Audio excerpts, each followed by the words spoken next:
नमस्कार दोस्तों, आज की हिंदी की पाठशाला में आपका स्वागत है।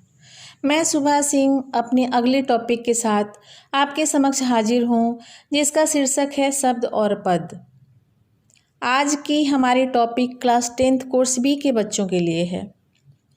सर्वप्रथम आज शिक्षक दिवस है और आज मेरे तरफ से उन तमाम शिक्षकों को हार्दिक बधाई जो अर्थपूर्ण शिक्षा की भूमिका को निभा रहे हैं। आज के दिन का मेरे बच्चों के लिए यह संदेश है कि जीवन का हर अनुभव समय के साथ आता है, परंतु मन को संयम रखना एक शिक्षक ही सिखाता है।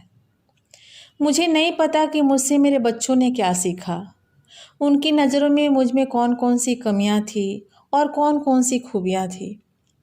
खैर जो भी हो, लेकिन आज मैं अपने बच्चों को यह संदेश उपहार के तौर पर देना चाहती हूँ कि मन पर संयम रखें, तभी आप सफलता को छू सकते हैं।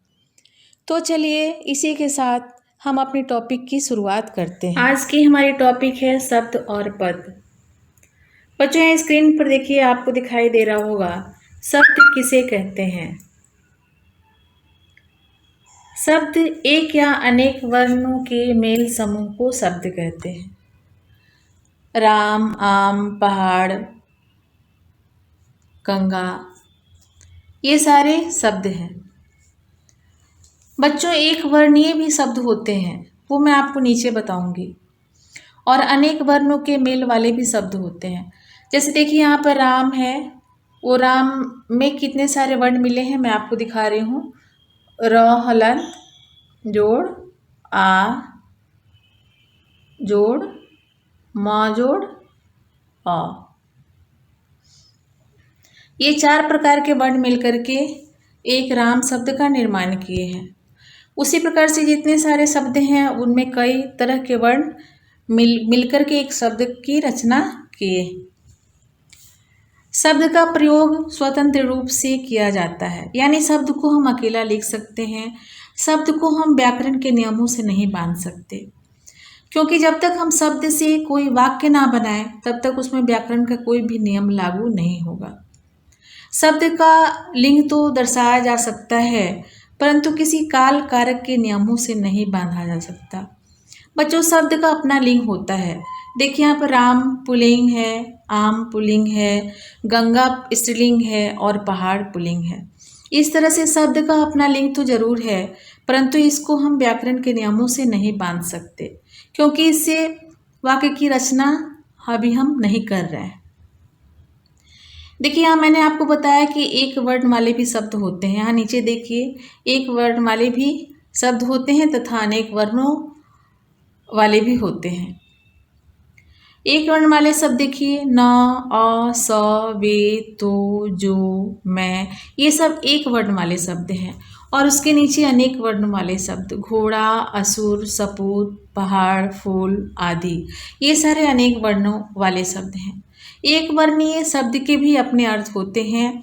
जब वो वाक्य में लग जाते हैं तो अपने अर्थ को दर्शाते हैं। न का अर्थ होता है नहीं, अ का अर्थ होता है नहीं, स का अर्थ होता है साथ। इस तरह से सारे एक वर्णीय शब्द के भी अपने अर्थ होते हैं, और जब उनसे हम वाक्य बनाते हैं तो अपने अर्थ को दर्शाते हैं। अब देखेंगे हम पद किसे कहते हैं। बच्चों वही शब्द पद बनते हैं। कब पद बनते हैं? जब वो किसी वाक्य में प्रयुक्त हो जाते हैं। शब्द जब अकेला होता है तो वो शब्द कहलाता है, और उसी शब्द से जब हम वाक्य बनाते हैं तो वाक्य में जुड़े प्रत्येक शब्द पद कहलाते हैं। जैसे देखिए राम एक शब्द है और उसी से हम वाक्य बनाए हैं राम आम खाता है, तब उस वाक्य के जुड़े प्रत्येक शब्द वो हो गए हैं पद। दूसरे उदाहरण देखिए गाय, गाय एक शब्द है और गाय घास खाती है, वो पद है।